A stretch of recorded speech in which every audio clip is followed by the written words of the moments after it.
In the last section on autism identification, masking and camouflaging were introduced. These are ways that some autistic people have learned to cope with environments and expectations that are not easy or natural for them. We covered how these compensation tools can inhibit identification of autism, as well as how difficult and draining it can be for a person to live with an autistic mind and not even realize it. Masking has another consequence to it, and that involves the fact that it is mentally, emotionally, and physically exhausting. Autistic people do not have the social instincts that non-autistic people have, and can't rely on intuitive responses to various social situations that are so common in the world. Trying to anticipate what is expected of you and adapting accordingly takes ongoing effort. As well, even though some patterns in social behavior exist, no social situation will ever be exactly like a prior one, and new first-time experiences happen with frequency too. So our lives involve lots and lots of trial and error. The errors there cutting deeply and causing repeating little traumas, or sometimes, depending on the circumstances, large ones. Even if a person is less able or willing to mask, or doesn't mask at all, life as an autistic person is draining, which should be clear from the first section of the course, where we covered some of the main autistic traits and tendencies. And finally, becoming aware that you are autistic after decades of not realizing it takes care of the awareness part, but does not lessen the daily challenges of autistic life. Let's use the standard act of participating in a conversation as an example to demonstrate how different elements of autism can combine to create what can be an exhausting experience. Any or all of the following are possibly running through the autistic individual's mind, along with other possibilities, while the conversation is taking place. Am I making enough eye contact? When will it be my turn to speak? I better not stim so that I don't stand out so much. It's really hard because I'm nervous. I think it was bad. Oh, I hope what I said wasn't too direct or blunt. I went to that show. It was just the worst. Wait, how is this other person sitting?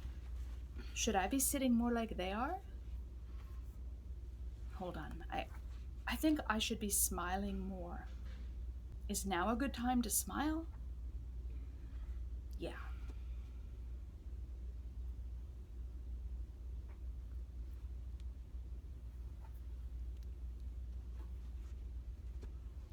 That's so funny. I think that show is just hilarious.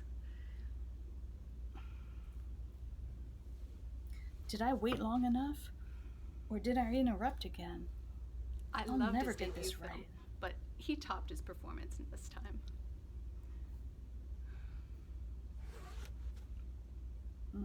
I don't think I should have said that. Should I apologize?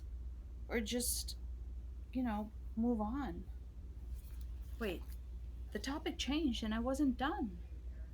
What do I do now? They look bored. What do I do? What do I do?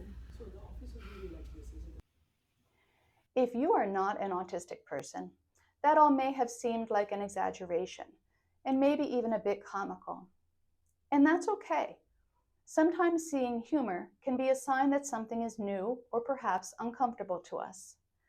But I can assure you, for those listening who are or might be autistic individuals, the constant wondering and questioning I just demonstrated is likely at least somewhat familiar. Those of us who are autistic seem to often see humor in a lot of what we experience, probably to lighten things up and to not feel so down about it.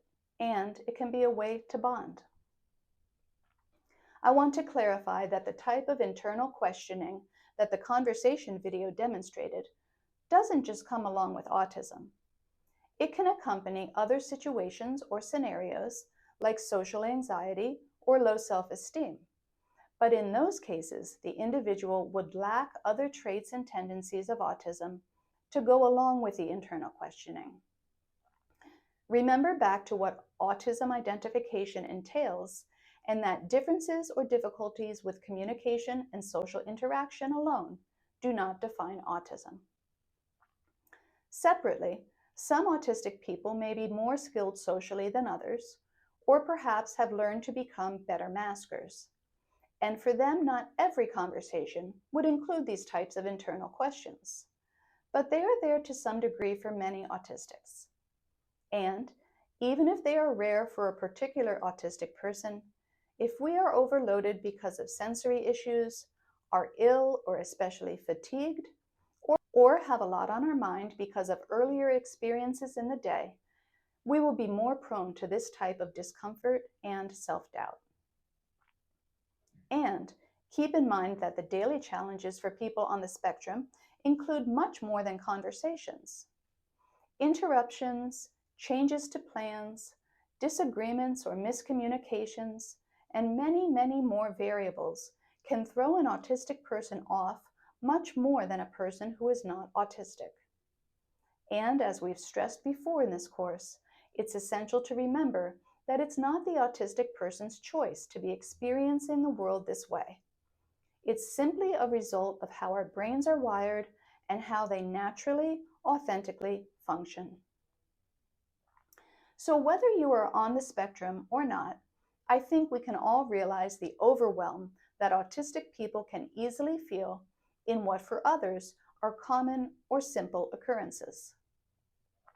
So many aspects of daily life and interacting can be exhausting, but we look around and see people taking it all in stride, doing it all with what seems like ease.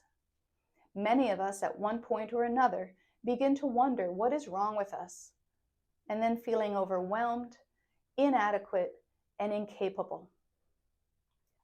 As a result of countless situations like these throughout our days, autistic individuals can experience overloads, which can sometimes grow into something known as meltdowns. These are brain responses to stimulation or stress that is so great that we become unable to process our surroundings in the usual way. We can become dysregulated because of sensory stress, cognitive stress, or both. Dysregulation looks different for different people. These stress responses can cause us to react as if there is a real threat against us, and what many know to be fight or flight responses can result. In addition to fight or flight, there could be a freeze response, where a person shuts down or disconnects. They may seem unresponsive or tuned out. Or the response could be something called fawning, which would entail them being passive and giving in. Whether it's fight, flight, freeze, or fawn, what the person experiences can be a very internal response, where others around might not really be aware, or a mostly external response, very visible to others. Typically, the reaction and emotional release will likely seem very much out of proportion to what a non-autistic person would expect. Things can amplify quite quickly, and during these times, emotion or basic instincts can override reason and logic for the autistic person. When these reactions occur, it's important to remember that we do not choose to be responding in these ways. Our reactions are not deliberate acts or reflective of conscious choice. Instead, these are unavoidable neurological reactions tied into how that person's brain functions and which indicate deep stress on our systems. Becoming very dysregulated in this way is an extremely unpleasant experience for the autistic individual and is often accompanied by feeling unsafe and afterward guilty or ashamed.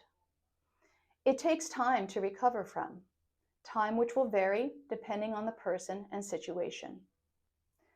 To support an autistic person experiencing deep dysregulation or distress like this, you can stay calm, offer comfort, and avoid confrontation.